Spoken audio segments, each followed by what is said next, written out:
Bonjour tout le monde, nous sommes en Acadie pour la deuxième fois. Hey everybody, welcome back to the GeoTrek podcast. We're back in Acadiana, that French-speaking part of Louisiana, for a second podcast with award-winning meteorologist Rob Perillo. In the first podcast, and if you haven't listened to last week's episode, really listen to it. It's the journey of how Rob Perillo went from New York State, where he grew up and studied meteorology, all the way down to the Gulf Coast, where he did some work in Houston, and eventually over to Lafayette, Louisiana, where he's been doing meteorology for more than 30 years. He's won a lot of awards, and he shared a lot of insights with us on how to predict the weather and how to communicate those forecasts with his audience. It was a great podcast episode last week. This week, we're doing a part two. There was so much substance to this, we thought this is really a two-part episode. This week, we'll be talking about advice on navigating the overwhelming world of social media, not only for weather forecasters, but I think for any science communicators. They'll find a lot of good substance in this conversation. We're also going to talk about the importance of humanizing weather forecasts and science communication, really bringing that forecast into impacts for people and helping them understand what this means for them and their community. And then finally, we'll be talking about personal responsibility, about how people really need to stay tuned to changing weather forecast like economic forecast and traffic forecast. If you're forecasting the future, sometimes things are going to change, and we're going to talk about the importance of people staying tuned and really looking for those changes as we forecast and communicate with them. It's going to be a great episode today. Again, we're on the GeoTrek podcast. If you're new to the show, GeoTrek investigates the impact of extreme weather and natural disasters on individuals and communities. Our goal is to help you improve your decision-making, risk assessment, and communication related to extreme events so you can take action to make yourself, your family, and your community more resilient. Hey, you can help us stay on the air with the GeoTrek podcast by subscribing to this podcast on your favorite podcast platform. Your subscription helps us make more professional partnerships moving forward and ensures many more episodes of the GeoTrek podcast in the future. Well, hey, we're getting into wintertime. We're talking about Louisiana, and I love food. I love eating. I mentioned gumbo last week. Did you realize there are a lot of different kinds of gumbo? Now, people in northern states sometimes don't know what gumbo is. Gumbo is really like a soup. You put rice, and then you have this amazing concoction of great flavors. There's seafood gumbo. Often you'll find chicken and sausage gumbo, but it's really a winter thing. When the cold weather sets in, people along the I-10 corridor in South Louisiana, they say, hey, it's gumbo time. And so pull up a warm bowl of gumbo as the weather cools down, and you listen to the second episode of the GeoTrek podcast with Rob Perillo. A more formal introduction of this week's guest, Rob Perillo is the chief meteorologist for KATC TV3's Acadiana's news channel. Rob has 33 years of experience in forecasting Acadiana's weather and has tracked hundreds of tropical storms and hurricanes during his career, including major Louisiana and Acadiana storms such as Andrew, Lily, Katrina, Rita, Gustav, Ike, Laura, Delta, and Ida. That's a lot of storms that have impacted the region in recent decades. Rob is the most honored meteorologist in Louisiana and the recipient of more than 25 Associated Press awards, including the Best Weathercast, Breaking Weather, and Best Meteorologist categories in Louisiana and Mississippi. Most recently, Rob was nominated for an Emmy Award for hurricane coverage in the year 2020. Rob was named Broadcaster of the Year in 2020 by the National Tropical Weather Conference, was a finalist and the only broadcast meteorologist in the country for Weather Person of the Year in 2021 by the Federal Alliance of Safe Homes. Rob, so great to have you on the GeoTrek podcast. Rob, you have this intimate knowledge of coastal Louisiana. You have this amazing relationship with the people there for decades now. So clearly, if there's a powerful storm or a hurricane in the Gulf, probably, thousands of people are reaching out to you. Could you walk us through what does that look like when there's a category whatever storm a day out? Your social media has to be blowing up. I mean, do you just kind of glance through the messages and then try to address the main ones on air? Do you try to personally message people back? I mean, it has to be overwhelming. How do you handle that messaging in the days before a hurricane? Yeah, it is overwhelming, and you want to be able to answer everybody, and you possibly can't. There are people, though, that are sending you messages through Facebook that are trying to make life decisions on their home And I try to answer those. You know, it's like I'll have something sort of get out, please, because I think it's going to be bad or whatever. But what I've done in the past, and I'm not sure how well it works, I'll put in a away message like, hey, I'm looking at your messages. I can't respond to each and every one. I'll try to answer as many as I can on our on-air coverage or digital coverage. I'll see those messages and try to do that. But it becomes an exercise in stamina, because I'm up at, say, 8 or 9 o'clock in the morning, look at models. I'll go ahead and I'll brief our corporate. We're owned by Scripps, so I'll be briefing Scripps corporate on what we're expecting, and they need to make decisions on building, people, hotels, that sort of thing, bringing in extra reporters, producers. Then I get to work, and then there's another briefing at 1:30 or 2 o'clock in the afternoon, and then you're just trying to hit on the major points of the storm, and it's very difficult to put together a weathercast, because then the engineering may have questions. Hey, what are you expecting wind-wise at the tower, and that sort of thing. And there's it's nonstop, right? It's 16, 18-hour days, and of course you get home at about midnight, take a shower. It's like, well, I guess I'll just wait until the GFS and the Euro come in, and the Euro comes in at 2 a.m. During daylight savings time. So I'm up till 2:30 a.m. because I'm the type of guy, like, yeah, I could look at the models tomorrow morning, the day after. My wife says, well, you can look at that same model tomorrow morning. No, but it's like, Naomi, there's going to be 2 or 3 model runs since then. I'm building a culture of what the models are telling us, and are there trending? Yeah, things like that. Right. So that's a typical day. I go back to Hurricane Andrew. That was kind of my first storm that I covered on air and television. And, it hit Florida on the weekend, and it hit Louisiana 2 or 3 days later. And I didn't sleep from Sunday night till Tuesday night after the storm passed. I was up for 44 hours straight, and you find out a lot about what physically happens to you and mentally happens to you when you do not stop.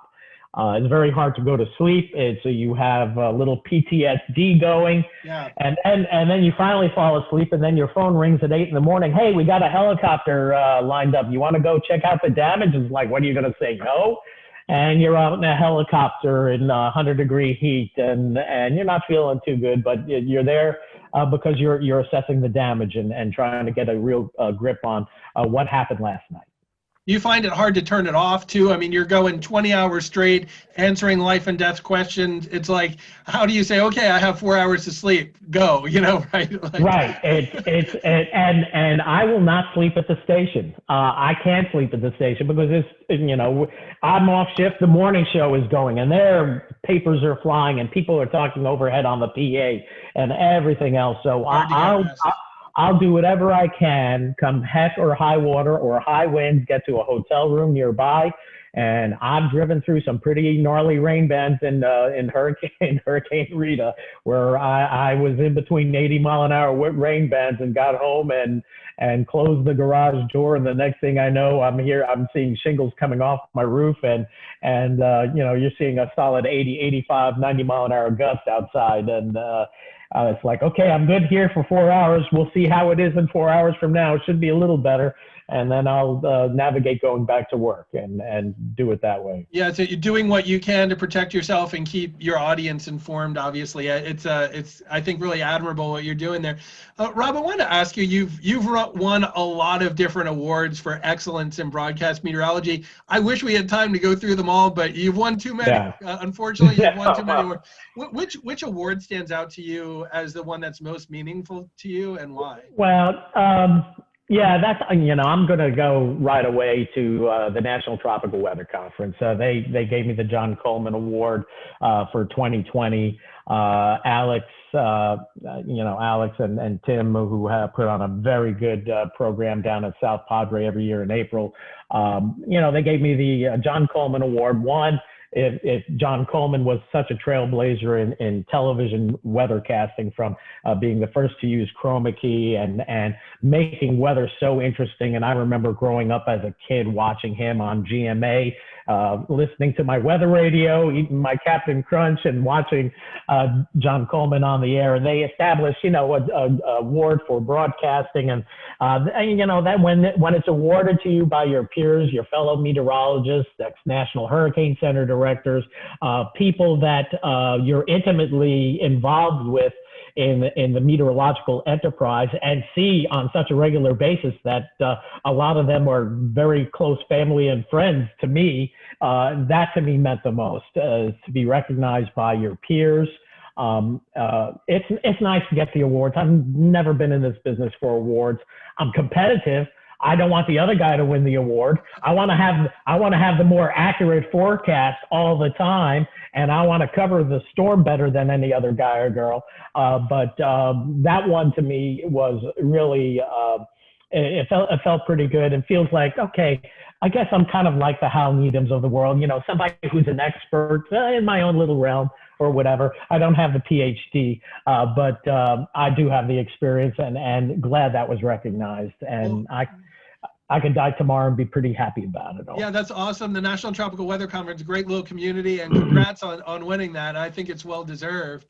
Rob, I wanted to ask you too, just with all your experience for broadcasting and just doing excellent weather communication through the decades, what advice would you give to a young forecaster coming out today?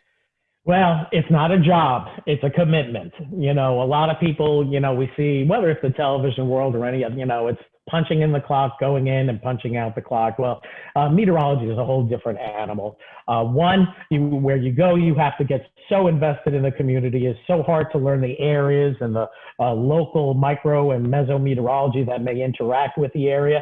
And I always say, one, you have to be passionate about it. You can't be, I'm a meteorologist, but I like to water ski all the time, or, that's my real passion, but meteorology is my second passion. It has to be your passion. And in this day and age, which is increasingly harder and harder, is being a master of your information. The old days, it was teletype, die-fax machines. You had one or two models to work with. It was much simpler times. Nowadays, there is so much information available to you just to make a forecast, not even listening to the noise where somebody's posting a 384-hour GFS map on your Facebook page. It is, you do have to be really on top of, and defense. Okay, these are the main issues that we need to worry about. Yeah, that might be an issue. Rainfall might be an issue, but it's all going to be about wind and storm surge, and then all of a sudden rainfall becomes an issue or whatever. So it's all about staying on top of it, staying up to date with the mesoscale discussions that you get from the WPC or even the Storm Prediction Center, and it's going that extra mile. Whether it's satellite imagery or looking at the trends, it's really you got to be 100% all in as much as you can, because there are people that are asking you very important questions on whether they should evacuate their mobile home or should get away out of the storm surge, and you want to provide them with the best knowledge possible. And, yeah. Rob, you brought up an interesting point too. There's almost too much information now. You almost have to sort through it and say, okay, out of these 15 things people are talking about, these are the two major impacts, right? Right. And I do two things when I'm presenting on the air. One, I'm a heavy duty user of model data. I will show the HER model wind gusts. I'll show, we have a proprietary model, a graph model that's produced by IBM, show the wind gusts and show for each individual city, because we always get, well, what's it going to be at my town? What's it going to be at my town? And I might show you an 80 mile an hour gust in Crowley, and I might show you on another model 105 mile an hour gust. They both may not happen, but average the two together, that's probably the higher end of what you're going to see coming up. And then I'm a big proponent of writing down, getting a timeline graphic out that shows, okay, what are the major threats? Wind, surge, rain, power outages.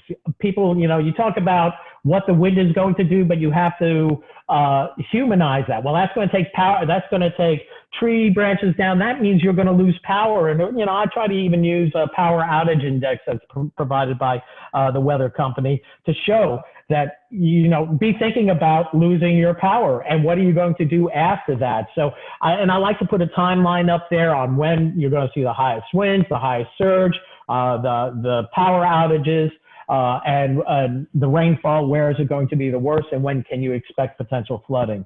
And that's a graphic that serves so well, not only on the air, but also it speaks volumes on social media as well. So this day and age, you have to find the happy medium of what you're producing on air and how is that going to translate into a digital format as well. Hey, Rob, it sounds like you like to have a timeline that helps people know how they can prepare and really when they need to prepare. But it sounds like you also like to tie impacts into this as well. Instead of just saying a miles per hour wind speed, tie that into maybe tree branches coming down, power outage going out, things like that. Right. Like you said, humanizing the forecast.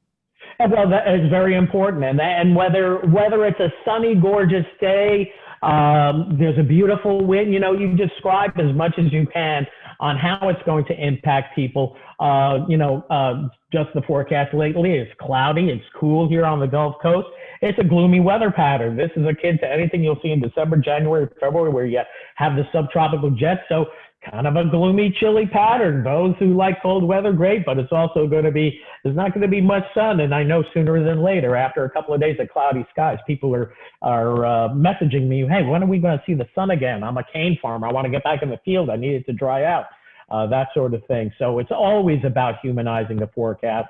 And I try to be like everybody, the weather nerd at home. And I think we have, in this area, I've been fortunate enough that we have tons of weather nerds in our audience that see that. And sometimes it's interesting, I'll see the community on a Facebook post value adding to something that I posted that it's like, oh yeah, I should have said something about that, but somebody did say something about that, and that's great. So there's a little crowdsourcing of not only forecast information, but what's going on right now and what people are seeing, and that is so valuable. So even during our hurricane coverage, I'm not only looking at my inbox, but I'm trying to see when I can. It's very hard to do what people are posting on my posts, and are they giving me real-time information? Do I have pictures, and whether it's a rain gauge or the storm surge video?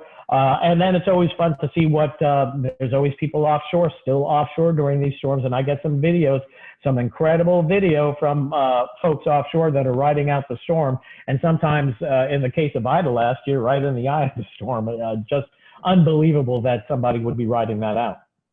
Rob, so beyond your forecast, you're doing a lot of engagement on social media. What platforms are you on for that? Primarily, I'm on Facebook and Twitter. I've always liked Twitter. I don't follow everybody that follows me. I follow maybe 1,000 people that are in the meteorological or astronomical or science sphere. And I leverage that information because it's much more immediate than the Facebook algorithms. Rather than going back and checking my page or my messages. Twitter is great for leveraging that information. Facebook for getting the message out. And outside of that, I don't do Instagram. Studies say Instagram people want to know more about you, which I have an Instagram page, but it's not a weather page. I never post any kind of forecast data on it. And I don't know, TikTok keeps knocking out the door. I don't know if I got the time for that, but I think I'll need a social media director if we get to that point, because I can't do it all. Yeah, for sure. Sometimes it's finding that balance. I like that you said it can be interactive. You can have good exchanges with your audience, but then at some point it's like, where do you draw the line, right? Because there are so many different platforms out there. It becomes really actually an important tool after the storm. Because power's out, but we are getting people reporting through their cell phones and that sort of thing. So it's always nice to have that information, because you're going wall to wall with the storm, and you're wall to wall after the storm, and the sun is back out. But you're trying to get people out into the field, but you're also getting tremendous amount of feedback, so we know where we need to go in the field, where say the worst damage is, or there's still high water, that sort of thing. So it's a great way to crowdsource. I think social media gets such a bad knock, and rightly so in many different realms. But for me, It's better than waiting from the old lady from Cankton to call up and say that there's a tree on her home, because, you know, the phone would ring. It's only one call at a time, whereas Facebook, you're harvesting thousands of points of information in an hour. And the interaction between some of your audience and other people. You said sometimes you'll do a post and someone might add to it or something like that. There's that interaction that you can't get on phone calls. Rob, when for our young professionals out there graduating from college with a meteorology degree, they're going to get into the industry. What do you think it's going to look like maybe 15 years from now? I mean, what skill sets are going to be most important for them? You know, I've been asked that question like once over for the last 3 decades, because, you know, we see it all going to digital for sure. Broadcast television is losing ground in a lot of markets. In Lafayette, it hasn't really done so much. That's because we're a bedroom community. Everybody knows everybody, and it's a little bit of an enigma in the TV business. But where the, you know, we've moved to digital. We have .com, the web. Social media is a very important part of it. If you're getting started in the business, you want to develop a social media following.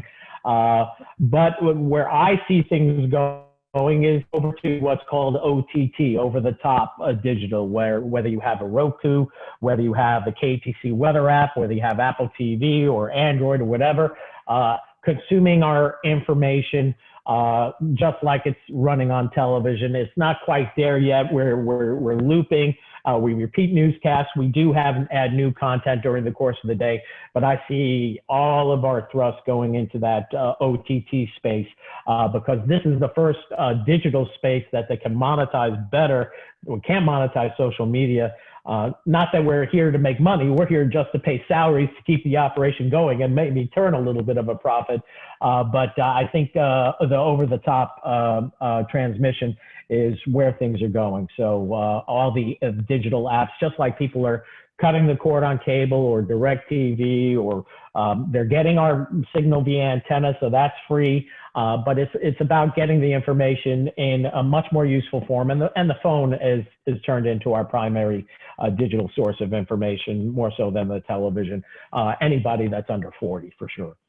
So Rob, when you talk about digital and OTT, you're talking about eventually getting away maybe from a broadcast on a TV and more on phones and tablets and things like that. Yeah, I don't know about that. I still think there's still space to deliver over-the-air 4K picture and entertainment. I think you know, how many people are looking at using their phone and then streaming it to their big TV. So the TV is not going anywhere because you got that big screen. It's how you get the information and the conduit of that information. So I'm not an expert in the TV business. I just know that digital is very, very important, and I love it too because I get to send out updates through the phone, and on a good month we have maybe 7 or 8 million impressions on the phone, which is certainly monetizable. I don't know if we're monetizing it. I don't care, but I like it because I'm getting information out and to people's phones. It does sound like broadcast meteorology is a rapidly changing field. You have to at least stay in touch with the changes in technology and stay up to pace with it. But what I love about it too, on the other aspect, the science doesn't change, right? Physics is physics. What drives the atmosphere is going to be the same 200 years from now. So that element is really cool. I think for our undergrad studying meteorology, that physics, math, meteorology, all that stuff, that's not going to change, which is cool. Yeah, it's not going to change. And there are going to be folks that are going to just bag doing television and just do digital stuff, whether it's podcasts, whether it's a website that provides video updates. I always love Levi Cohen's page on Tropical Tidbits when he's putting out a blurb. And I see that being not only more important, but maybe monetizable as well. And I think you know, for people who are starting out, I barely made it through Fortran and assembly language. I kind of majored in computer science for a six semesters. You know, I was just sick. Like I'm not going to be a meteorologist and get paid 1/4 of what these computer guys are getting paid. That was my thinking in college. But learn a little code if you need to. I think that's really, really important. and be a master of there are people that are really good on TikTok and on Instagram, but and who knows what platforms are going to be coming down in the future. TikTok seems to be garnering a lot of attention these days, but it takes a lot of time to produce too, and I don't have that time. So I'm hoping I can retire before I have to succumb to the TikTok crowd. But I will do it if it means getting information out to the most possible people, and the people that may least understand tropical systems, or the younger people that have, they remember storms as kids and they were fun until you own a house and you have a piece of property that you have to worry about protecting. Sure, that's true. That changes everything, whether it's hurricanes, snowstorms, whatever. A lot of this stuff's fun when it's a week off of school, but all of a sudden when it's your house in the crosshairs, it's a little different, right? So, that is correct. I didn't care as much about Hurricane Andrew because I lived in an apartment. I had a keyboard, a sofa, and a TV. If it goes, it goes. I can replace that. Now I have a house. I have, you have so much more to protect. So, and when it comes to our line of work, we got to be more prepared than the general public, because we get sucked into 20-hour shifts and then nothing's getting done in my home. We're not getting them, but my wife is very good about, we get our hurricane supplies at the beginning of the summer. We get cases upon cases of water. I have my generator ready to go, my window unit on my AC ready to go. So I'm prepared every season. If we lose our roof, we lose our roof. But that, that's everybody's that way. So you can prepare to a certain degree, but you do have to be prepared for long hours and no help for days. Yeah, right? Exactly. Yeah, Rob, we've covered a lot, and you've given a lot of very practical and useful insights, not only in meteorology, but also just living in hurricane country and in a disaster-prone place. I hear a lot of perspective on just being prepared and not waiting to the last minute, getting out ahead. And I think this is true for meteorologists, but also for first responders and people that during a disaster, they have to be working, right? That's not the time when they can be preparing their house. They have to be on the job. I think meteorologists definitely fall into that as well as other professions as well. Yeah, one of the things is kind of just a side thought here, but just talking about emergency preparedness officials and how they have to be prepared. I think we need to do a better job of, post-Ian, better job of transmitting what is a 4 to 7 foot storm surge going to look like on the west coast of Florida, which in some areas it turned out to be a 12 or 15 foot storm surge. And not only get the emergency managers to understand that, but get that to the general public. Okay, now we're issuing an evacuation. Why? Because the roads are going to be impassable. We're not going to be able to come save you if the water gets up into your home. And I think there's going to be a little bit of introspective thinking post-Hurricane Ian on the Florida coast, because every meteorologist knew it was going to be a bad situation for a large chunk of that west coast of Florida. And being able to go back to humanizing the forecast. What does it mean? You're going to have hip deep water in your street and maybe a foot of water in your home. Do you want to stay for that, or do you want to get out? And of course, in some areas, it was a lot worse than that. Rob, that was one of the big lessons I learned. I'm so used to giving a range of feet of water, and maybe I learned after Ian, we need to make this descriptive, that not only is this so much water over the ground and in your house, but it's fast-moving seawater full of debris and full of pollutants. And I began to realize, wow, people don't understand what this is even about. If you're mentioning 8 feet of water, their frame of reference, maybe they're thinking the deep end of a swimming pool. That's all nice and clear, and right, but that's not what this is about. It's very different. Yeah, there's massive current, there's massive waves, and Louisiana, I think we know what storm surge is all about, but you look at that part of Florida, hasn't been impacted by a big storm in a long time. You have a lot of transplants that have moved down there, and I think, and I'm sure in the TV business, as we follow up in the future, is that we're going to hit on those things, because we had a nice trend of storm surge fatalities diminishing over the last decade, 15 years. Jamie Rome has been a great part of that with the storm surge warnings and inundation levels. And we're still trying to figure out how to depict inundation levels the best we can in television, but also making that translatable And that I always like the Weather Channel when they do their graphics on what 6 feet of water looks like in their immersive augmented reality environment. And I think that's what people need to see. And what does 6 feet of water look in my street? The cars are completely buried. You're not going anywhere. So you are going to be on your own island for days at a time. Yeah, those computer animations, I think to just visualize what this looks like, people can begin to say, wow, do I really want to stay for this? Exactly. Rob, we covered a lot today. Really, thank you so much for coming on the podcast. Right before we sign off, any last big pictures, anything to leave our audience with? Yeah, I was thinking about that. It's personal responsibility. We hear about a storm. The storm is heading in this location 4 days out. I'm not going to worry about the storm, and I'm done thinking about it.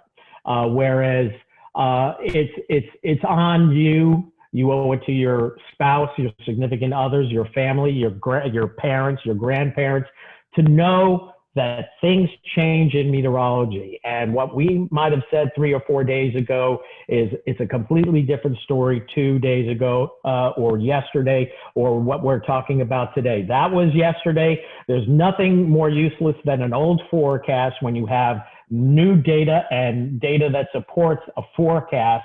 That you can't just assume that it's not going to be a big issue. I know you talked about that in your last podcast, how people tend to get something that, okay, I'm not in danger, so I feel better about it, and I'm not going to be as invested in staying on top of that information. But the onus is on you, the citizen, to know what's going on, because not everybody in your neighborhood is going to know. You're going to be the town crier. You're going to be the street crier. Say, Perillo was saying, we're going to have 4 feet of water in this street. Are you staying and that sort of thing. And just trying to get, we do all this social meteorology, whether it's social media or understanding social interactions and the psychology of transmitting information. And that's where a lot of work is being done in the weather enterprise. But it's still, what do people do with that information once they get it? Or are they just tuning it out after they've already decided how the storm is going to be in their location? And I always say hurricanes and severe weather events are like a box of chocolates. We have a pretty good idea of what we're going to get, but it's like you really don't know what you're going to get until you have the chocolate. There's something that always rears its ugly head where, well, that was a factor I knew could be a major factor, and it turned out to be a major factor. Or, you do a postmortem on any storm on how well did I cover this, or how well did I miss this, or that sort of thing. But the onus has to be on the consumer on the other end, on taking action, and it's on us to suggest the actions that need to be taken. Rob, you touched on the concept of anchoring there, where people hear a first message, they decide that's the way they decided on Tuesday, they're not leaving, and there's nothing you could tell them on Thursday to change their mind. That's where a lot of people can die or get in really bad situations, right? Because they predetermined, maybe based on an early forecast, what they're going to do, and they're not going to change their mind. That is correct, and that happens in any day and time. I have a 10-day forecast. I used to have a 7-day forecast, but no, all the apps are doing 10 days. Well, I guess we got to get in that realm. And my day 8, 9, 10 forecast is going to be better than an app forecast, but not by much. But people will complain, hey, man, you were going for 20% on the week on Saturday, 6 days from now, and now you're telling me it's a 50% chance? It's looking very likely that we're going to have rain. In fact, I might want to say it looks like an 80% chance, but, you're doing the stats and the time away from the forecast. So people complain when you just change the forecast one day to the other. So there's the amount of education that we need to do. Well, hey, we have new data. That new data we have to put into our forecast now, and that new data supports this. The data that we were showing you yesterday doesn't support that, so I'm not going to stay with a 20% chance of rain on Saturday just because I was going with it yesterday, that sort of thing. Some of these models now will run out. You get your 384-hour. I mean, it's crazy. It's 2 weeks out in the future. Do you try to only show like so many days just because you don't want people to get fixated on a model 10 days out in the future that probably will not verify? Yeah, it depends. Most of the times I'll show the GFS or the Euro maybe out 7 days, But I'm not showing that unless I've been looking at the ensemble members. I've been looking at data that supports the deterministic solution. So, and I don't try to show it maybe specifically as a hurricane. I'll just show, look at the precipitable water, look the way it's pooling here in the Northwest Caribbean, and then it gets more globular in the Gulf of Mexico in 7 or 8 days. So there could certainly be something up. I do like to let people know that I'm dialed in. I'm looking at the 10-day forecast. Anything beyond 10 days, though, is ridiculous. 7 to 10 is even. It sounds like you'll crazy. give them a heads up. Something in general may happen, but in very general terms, not to fixate Right. on something that may happen a week from now or something. And I never show, I try not to any storm making landfall anywhere. So say there's a hurricane that's going to make landfall in 7 days on the upper Texas coast. I'll stop my model at 6 days where the storm is somewhere in the central Gulf of Mexico, because that's the fairest point that you can bet on. And you don't want to definitively start that whole feedback mechanism where people anchor on that one forecast. We saw that with Rita. So you mentioned 5 or 6 days out, we're looking at a major hurricane in the Western Gulf, and even if the model runs show it making landfall in Galveston or Beaumont, or you'll hold back from that because you don't want them to say, "Oh, it's going to Texas," right? That is correct. That is correct. Sometimes you get it's meteorological nirvana when the GFS and the Euro are on the same page and they're showing the exact same feature 7 or 8 days out. Well, then I'll push it that far out. But anything beyond that, and in the wintertime, forget about it. Much of the U.S. is the same way. There are just too many changes. The subtropical jet stream will bite you each and every winter, and it does each and every winter. So the whole idea is just to develop, and we talked about this earlier, you're developing, and Dr. Gray used to call this a culture of understanding the models. You're developing a culture of what is going to occur. And that, at least, I think gives me an advantage in forecasting it, at least staying with some of my contemporaries who are very good synopticians and don't do what I do for a living. They're deep in the weeds of the thermodynamics of the atmosphere. I'm kind of out less of that and more about translating that information to the viewer at home. Rob, what I like of what you're saying, it's not just cut and dry, like you have a rule, like you'll show the model out 4 or 5 days. It sounds like you're really customizing this. You're trying to understand this culture of models and how things are lining up. Sometimes, obviously, we have a lot more confidence than others. And it sounds like you incorporate all of that into not only how you're forecasting, but what you're sharing with the viewer. And I don't think it's wrong to say, hey, this is a low confidence forecast. A lot of people, when you get at the television, be sure of yourself, exude confidence. And I do. I'm confident in my forecast, but I want to let people know that if we're entering a situation where, my confidence in the forecast is actually below normal, because I think there's a myriad of things that can happen. Ed Piotrowski in South Carolina does a good job where he does different hurricane scenarios. One, it goes out to sea. 2, it goes to the west. The one, it comes this way. What's the most likely? That sort of thing. I think that's really good value. But just about every system that comes in the Gulf of Mexico looks to come to Louisiana half the time. So we don't have too many options. And 2 of the 3 options are going to be very bad for us. An option hitting Louisiana, option hitting Texas, we could have the same dang effects. Whereas a storm maybe hitting over by the Florida Panhandle, we could have sunny skies and not a drop of rain. Well, Rob, talking about confidence, look at Hurricane Ian, a large, powerful, slow-moving hurricane coming into the shallow waters of the west coast of Florida. I would say nearly 100% confidence that somewhere is going to get hammered by a monster storm surge. Will it be your zip code? That's where we start to get less confidence, but somewhere is going to get it. And I think breaking down the forecast into this is what we're confident. Maybe we have less confidence in the exact track, but somewhere near and to the right of that track, almost certainly is going to get a big surge. Kind of breaking down for viewers what we're certain about and what we're not certain about.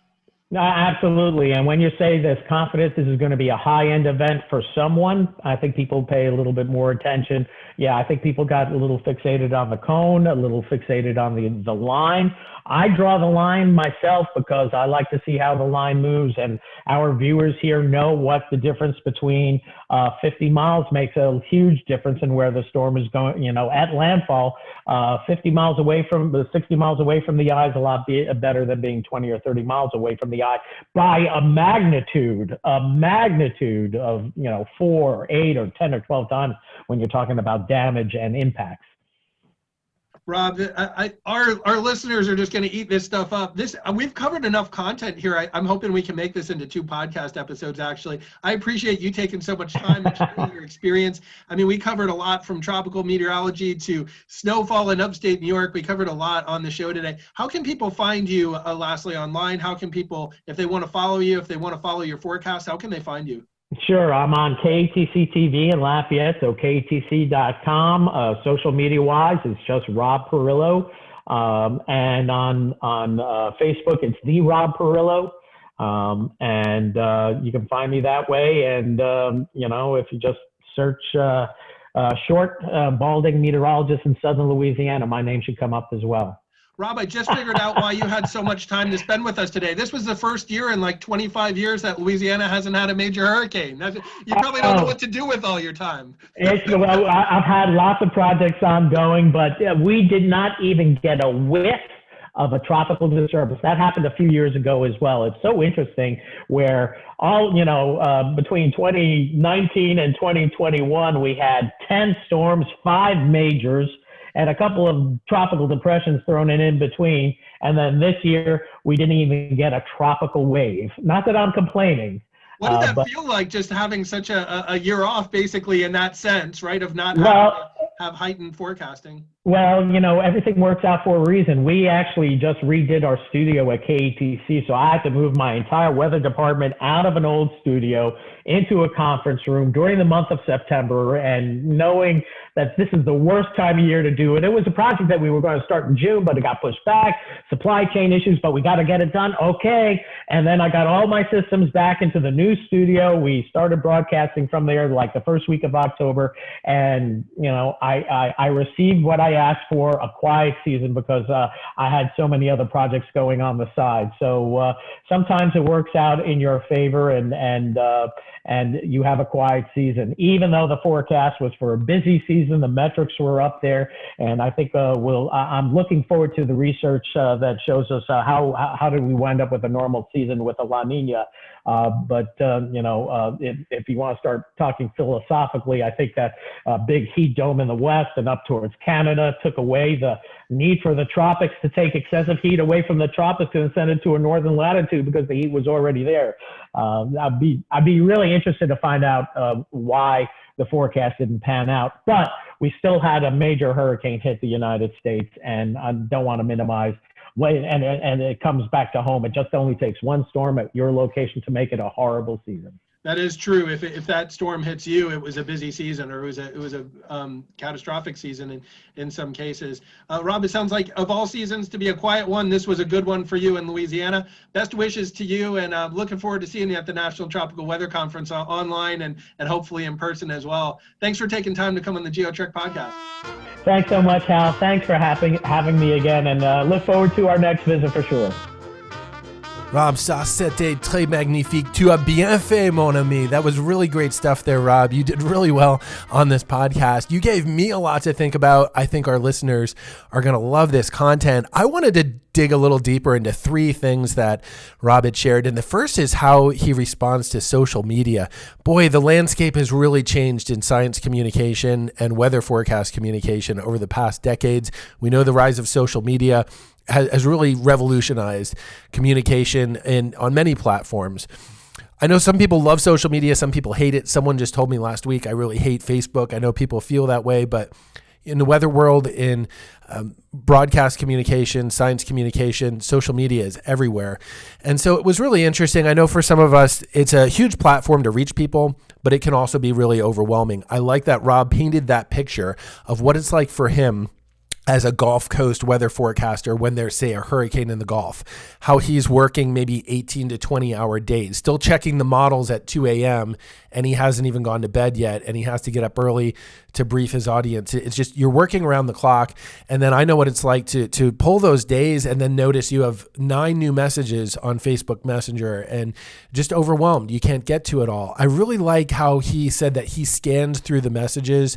He may reply personally to some life and death decisions, but then he'll put an away message and he'll do his best to maybe address some of the major concerns on air. So in other words, it sounds like if he's getting a lot of inquiries about a certain parish, a certain area, maybe a certain hazard like storm surge or heavy rainfall flooding, he'll try to address that on air. It sounds like he's really going through social media, using that to get a pulse of his audience, and then trying his best to communicate and reply back to people personally if he can, if not to address it on the air. I really like that approach a lot, and that's something that I think I want to incorporate as well.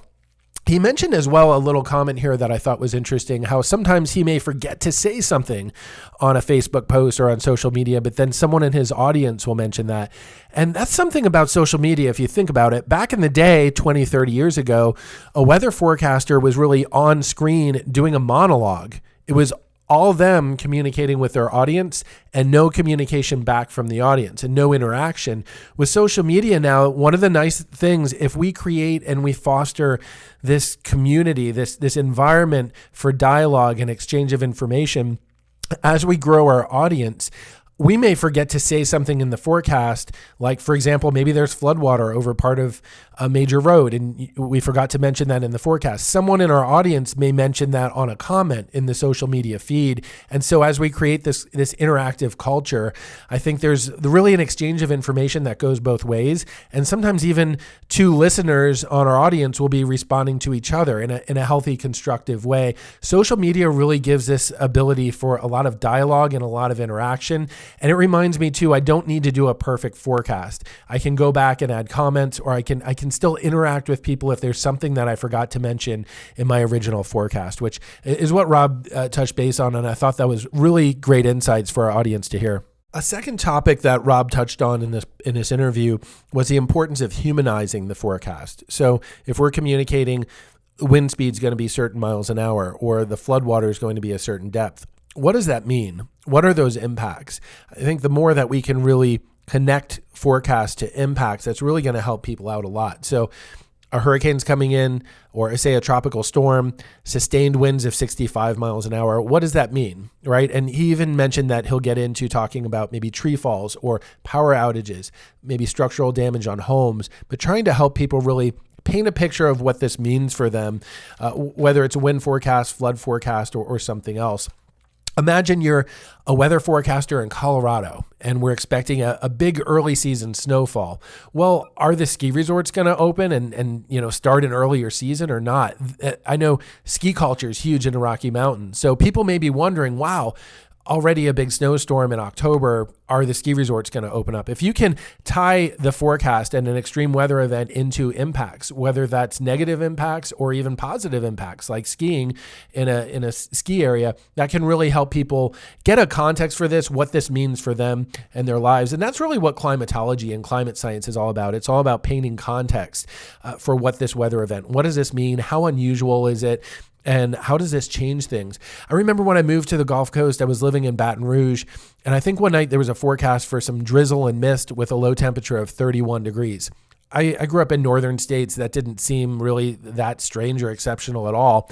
It shut down South Louisiana because they don't have a lot of plows. They don't really salt the roads or the bridges. And so 31 degrees with mist and fog can really ice up the bridges. And there are a lot of bridges in South Louisiana. So that just really shut down all of society, even though it was, misty and some freezing drizzle at 31. So the more that we can really paint the picture of what this means, that can help people interpret the forecast. And keep in mind, the United States, we have a very mobile, transient society. So if you're, say, a forecaster in your area, you may say, well, this is obvious to everyone what this means. But think of the new people that maybe moved to your area that haven't been there for an ice storm before, haven't been there for a snowstorm or a hurricane. So it's always good to remember people may be visiting on vacation, people may be new to the area. So again, South Louisiana, 31 degrees, I didn't even think that would be a big deal. It really shut down society for a whole morning.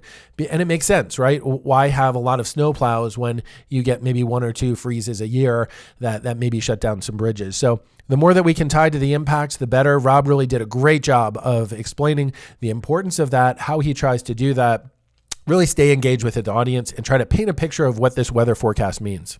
Lastly, I really like what Rob shared about the personal responsibility people have to stay updated, especially on a forecast that has a lower confidence. Sometimes we have a very high confidence forecast. We see high pressure setting over our area. We know it's going to be a sunny day, light winds, almost 100% chance we're going to nail that. Other times, the forecast gets quite complex and there might be low confidence. Things may change. And he mentioned, to encourage the audience, stay tuned on certain forecasts. We have less confidence in this, or the model showed disagreement. So we can expect some changes. Stay tuned. That's so important, I think. And we saw this a lot with Hurricane Ian this last year, that the original forecast showed landfall north of Tampa, really impacting the Tampa metro area. A lot of people in Fort Myers had Tampa on the brain and said, hey, this storm is going to be a Tampa event. And all of a sudden things changed, things shifted. And I like that Rob mentioned that data change. As new data and information come in, we update our model and we update our forecast. And he mentioned too that he will communicate to his audience. It's really their responsibility to stay tuned and to stay updated with that. I think of when I've flown on airplanes, sometimes we check in to a flight and we get a boarding pass and it shows the gate number. And sometimes we see that gate number and check out. I know sometimes people have nearly missed flights because the gate changed and they just had in their brain, they looked down once, they didn't stay in touch with the latest information. They didn't keep looking at the screens. When we travel and we fly, it's good to keep an eye on those screens because sometimes the gate changes, right? Things change, and it's our responsibility to stay tuned for those changes.